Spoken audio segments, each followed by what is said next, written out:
And this is the very meaning of this heterogeneous classroom. And again we see, if the classroom is a heterogeneous and then distance, what happened? So no doubt in a heterogeneous classroom, the group interaction is more. There is a positive interaction between the teacher and the students. And not only this, there is also good rapport and good interaction among the students themselves. And not only this, in a heterogeneous classroom, hence there are differences among the learners. So this is why they get the chance to nurture, to develop different type of positive social qualities, positive social values among themselves. They learn from their peers. Peer learning is very much effective in case of this heterogeneous groupism and also homogeneous groupism.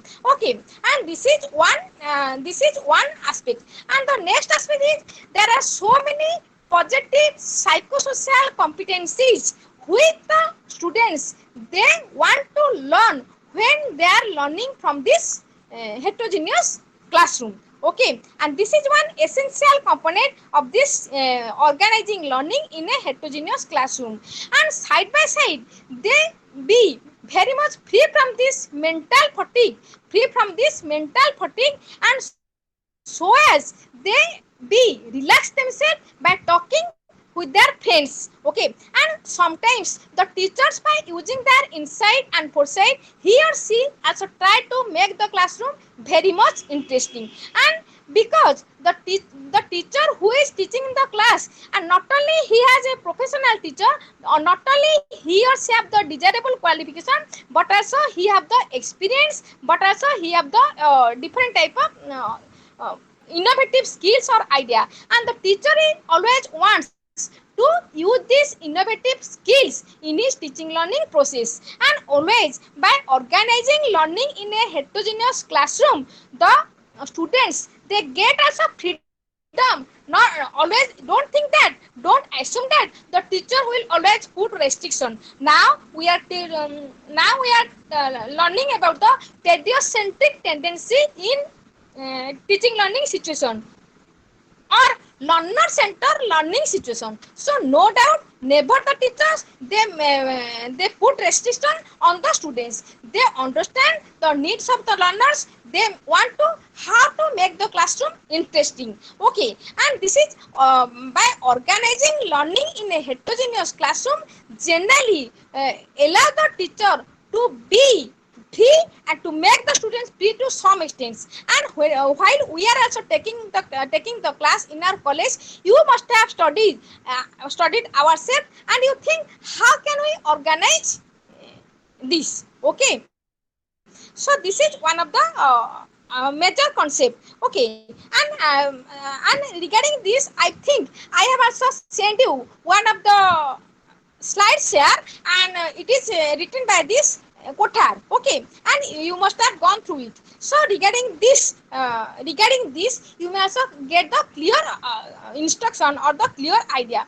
And second thing, very briefly, I can say you, above all, this heterogeneous classroom always consists of this type of learners who differ in a degree, in a quality, in different aspect, and they have hence it is a group, and you are standing there, so you get the ample opportunity to interact with them. They also get the chance to interact themselves, and they also being benefited by facing this type of situation. So to make the classroom, to make the teaching very much effective, learner centeredness, this they will be pointed out. So if the teacher will point out or take attention on individual students, then it will take more time. Okay, so this is why as a whole in a group, the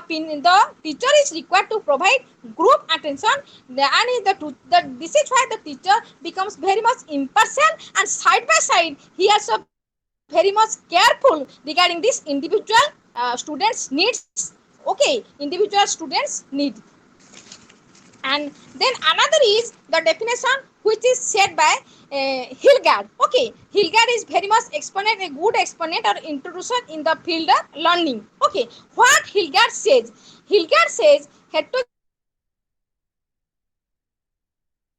where students learn independently and student teacher wants to make the classroom very much active, where he stress on this group interaction, the students who remain silent, who sits at the back benches, so the teacher give due attention to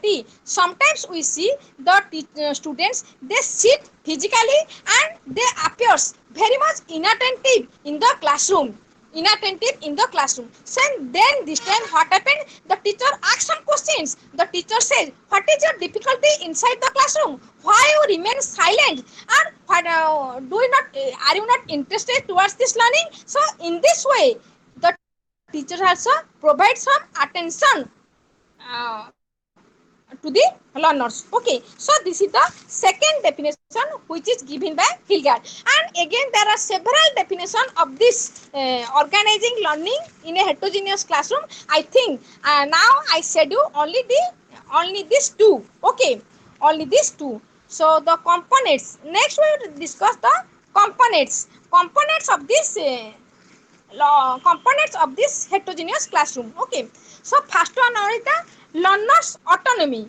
Okay, and second one is the peace and tranquility. Third one is the sharing of responsibility. Next one is the promote a cooperative and friendly atmosphere. Okay, fifth one is the promote a cooperative and friendly atmosphere. And the next one is the students can choose their level of participation. Okay, so the first one is said what, that is learners autonomy. Okay, learners autonomy occupies some vital point in this heterogeneous classroom. The students, they give some power to do some things and the teachers is required to allow them. Okay, and second one is, don't think that in a heterogeneous classroom the class will be noise and chaotic, but it will also contain this peace and tranquility. Okay, peace and tranquility. Then come to sharing of responsibility. So the teacher will organize the activity in such a way that every learner, they will bear some responsibility, they will develop their accountability to learn in their positive way, and they will be interested towards this. Okay, then next one is promote a cooperative and friendly atmosphere. So as it is heterogeneous classroom, we face different type of diverse learners, so then this time everybody must have very much cooperative and we must develop some friendly atmosphere. So friends, you think that if the atmosphere will be friendly, if we will not differentiate that you are the student and I am the teacher, no, in a friendly atmosphere, if we conduct this learning, if we do this teaching works, then no doubt, then every students, they will be feel very much relaxed and they will learn. This will create this learning readiness among the learners. So to cultivation or this inculcation or this development of this learning readiness is desirable, essential for the learners. Okay, unless and until the students, they have no such type of incentives, learning readiness, they will unable to learn. So this is why we must require to study the mood of the learners. Okay, mood of the learners. Then next one is the friendship. So try to establish good rapport with the students, and you also mark that as if significantly the students have also positive relation with themselves. Okay, and sometimes we see there are two boys or girls or one boy and girl, they have better relationship among themselves. So if you observe this, then as a teacher, as a well wisher, try to eliminate or make this positive. Okay, so you think as if the students, they will never develop some phobia regarding you. For example, they will be fear that you are a teacher and you may speak something, and the total learning will be organized in a friendly atmosphere, okay, and everybody, they will feel that as if they are learning in a friendly atmosphere. Okay, so second, next one is the give the chance to the students to the level of their participation. And generally you see in a classroom there are gifted, there are genius, there are average learners, and there are also low achievers or the slow learners, and beside this there are also students who have this specific learning needs. Okay, and they are which we have studied in this special education class, children with special needs. So because hence you are teaching or learning or organizing learning in a heterogeneous classroom, then this time, so be relaxed and ask or instruct the students to be participate, to involve in this learning process according to their choice, according to their ability, and don't be very much what is this, very much restricted towards this. Give the students some freedom. Freedom is more required than this restriction. Okay, and don't be a naturalist, be a pragmatic, be a realistic, and accordingly you go to the level of the learners, you understand the learners. First of all, you try to understand the learners, then this learning process, and if we'll do this, then I think the teaching or this organizing learning in a heterogeneous classroom will be successful. Okay, so this is the aspect, and this is in the regarding about the components of this role of the teachers. Okay, then next come to the generally what type of strategy is required, what type of strategy you require to follow, to adopt, to meet this heterogeneous learning classroom. What type of strategy is required? So all these points have been prescribed in your syllabus. So first of all, it is ability grouping. Okay, try to make groupism on the basis of the ability of the learners. Okay, generally we prefer to make this two type of groupism. What is this? One is the heterogeneous groupism. Okay, and regarding this you have get sufficient knowledge, and I have also sent you a slide share which is based on this, both this homogeneous and this heterogeneous classroom. Okay, so generally we prefer to make this heterogeneous groupism for every time or maximum time, because we are staying or living in a democratic country. There should not be such type of feeling like high and low, okay, small and great, and everybody is equal. So if we separated the high achievers from the low achievers, then no doubt the high achievers, they will develop this what? They will develop this superiority complex among themselves, and the low achievers, they will develop this inferiority complex among themselves. Okay, so this is why make the classroom more heterogeneous than this homogeneous. Okay, and again the homogeneous groupism is also required to be adopted while you are organizing this different type of co-curricular activities. So in every school and colleges, we prefer that they are organizing different type of co-curricular activity, some type of cultural activity, organizing drama, annual function, picnic, organize some different great festivals, and this time you prefer to make this homogeneous groupism. And while we are making this homogeneous groupism, then this time you see the ability, the choice, and the interest of the learners, and accordingly you also make the homogeneous groupism. Okay, and the second thing is that Generally we are discussing this topic, discussing this topic in educational context. Okay, this means as a teacher how this knowledge will help you while you will be a real teacher or when you will organizing learning or teaching in a school and colleges. Okay, and sometimes we think that some of the students they appears very much dull. Okay, and by and you have a wrong notion about this, and you are thinking that Gopal is a boy and she is very much slow and dull, and accordingly you are dealing and treating. Okay, so don't make like this, because always you think that really whether he or she have the knowledge in this context or not. Okay,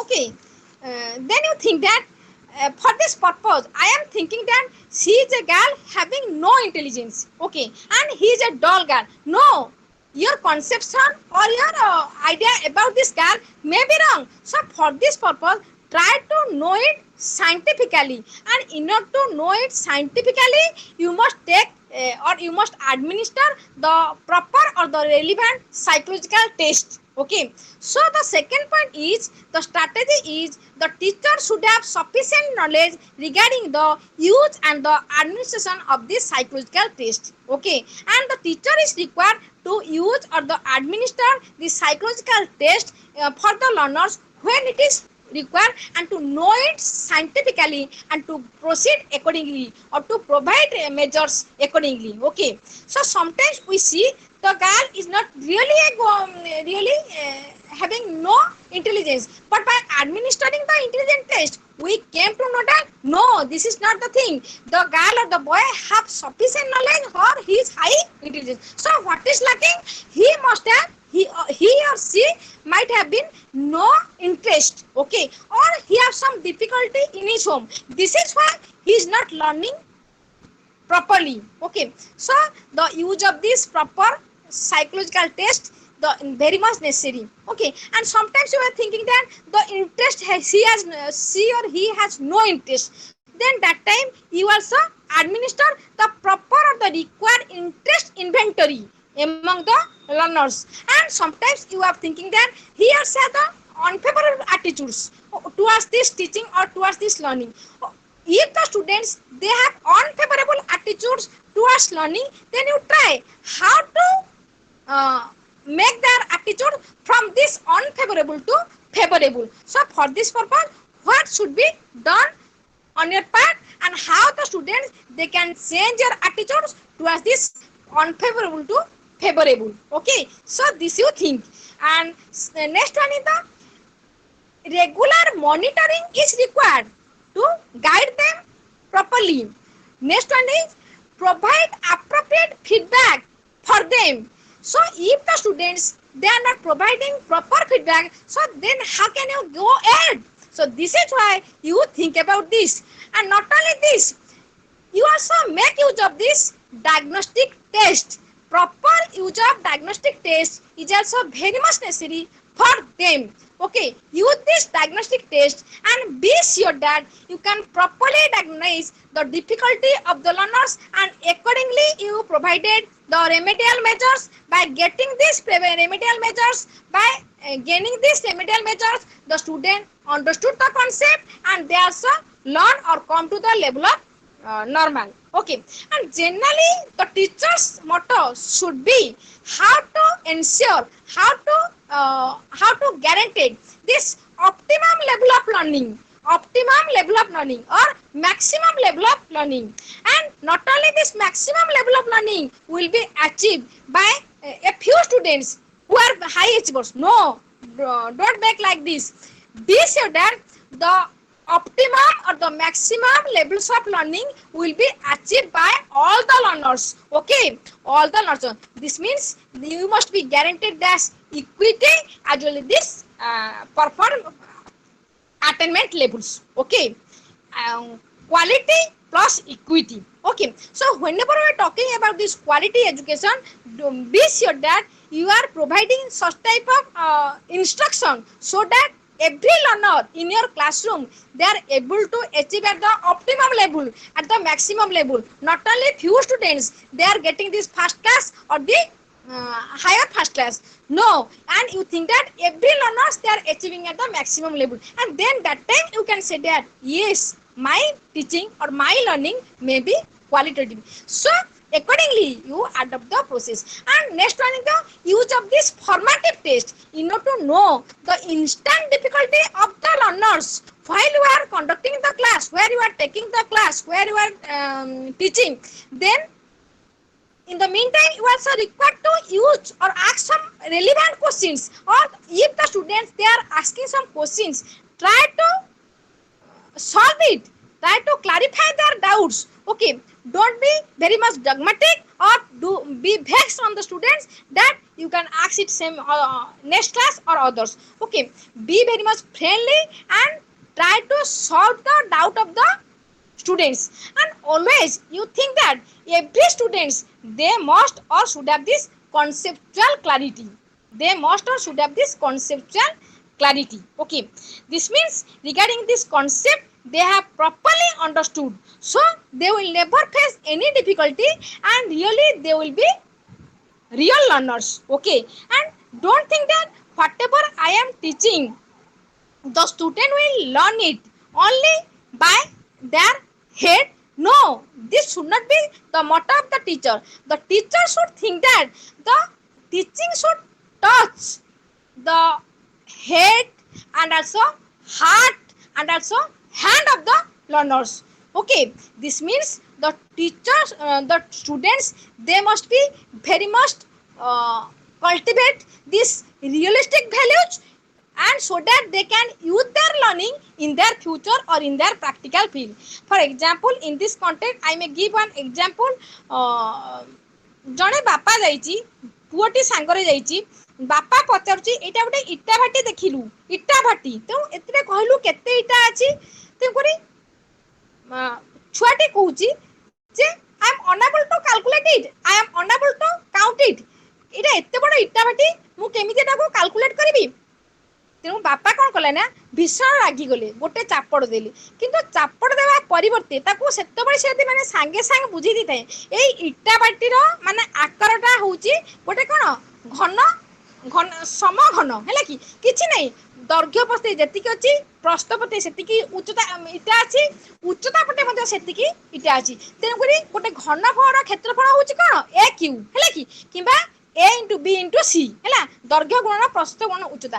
तेणु करी ए क्षेत्र में पिलाटी जदियो mathematics रे दो the student he has secure maximum marks और highest mark in mathematics, so he unable to calculate it in real field, so the father become very much angry with the boy or girl. So this is why the students they must learn in such a way that they can use their abstract learning in a real field, in a practical field, and they should be functional educated. Okay, so this is one of the attribute of education. Okay, this is why Gandhiji says, I mean all round development of the learner in body, mind and physical, and this is why make this learning very much meaningful, and you have good idea regarding this meaningful learning, and you see what are the different situations to make this learning meaningful. So while you are organizing learning, transmitting the knowledge from the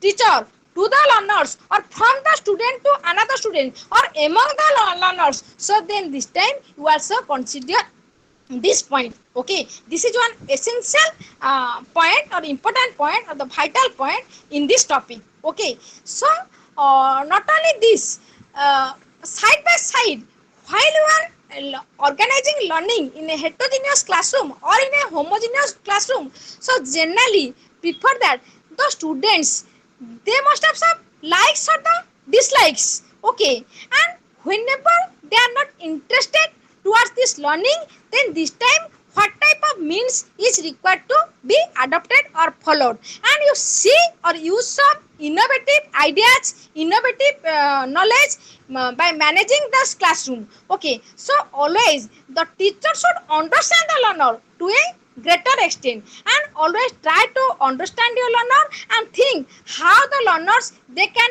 actively participate in this teaching learning process, and so that the learning will be very much beneficial for them. Okay, unless and until the students they have not gone through it through their by their both this brain and the heart, okay, and hand, then this learning will never be very much relevant or fruitful for them. Okay, so this is why we the teachers, we the instructor, we the mentors, we the facilitators should do something for the benefit of the learners, and always try to remove the phobia among the learners regarding one teacher, and be friendly and try to use some innovative skill by using some current affairs or by using some day to day your some other experience, so that the classroom will be very much interesting.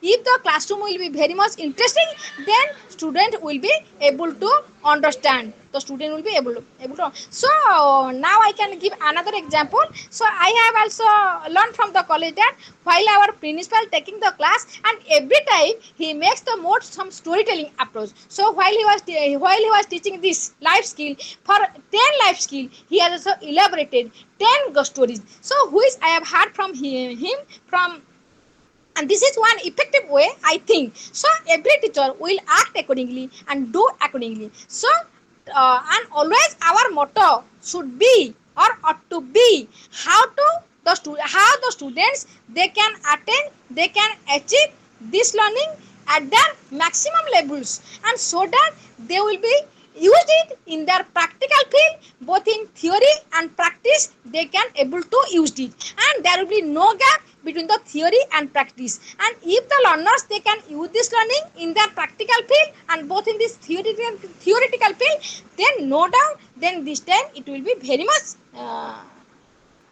helpful for them. Okay, so I think with this I want to conclude this topic, and regarding this topic, about this topic I have already sent to this PDF and one of the slides here, and secondly I have also sent you one video clip, and you must I think you must have gone through this, and if the student have some difficulty, then you write your difficulty through this WhatsApp mode, then I must clarify your difficulty. Okay, and I think in next day I think to organize some other topic, and first of all regarding this, now I taught this topic, and it comes from this paper 2 unit 5 which has left by me. Okay, and from the first topic was addressing learning needs, and for this topic the PowerPoint which has developed by me I have already sent you. Okay, and regarding this topic I have also sent the materials. Okay, so it is one of the topic, and the other topic, that is learning needs of the learners having in socio-economic and cultural background. I have sent this PDF file, and you must have gone through it. So student always try to gone through all these materials which is sent by me or which is sent by our faculty. Okay, and no doubt you will be benefited, and if you will have some difficulty, then I request you clarify your doubts by any mode. Okay, directly ask the questions. Okay, generally I prefer to call me at night, that is 8 to 9 o'clock. Okay, 8 to 9 p.m. Okay, so thank you everybody, and wish you a happy day, and everybody is requested to take proper step and to prevent themselves from this corona. Okay, so accordingly you do your daily performance and be safe and try to make safe others. Okay, thank you everybody.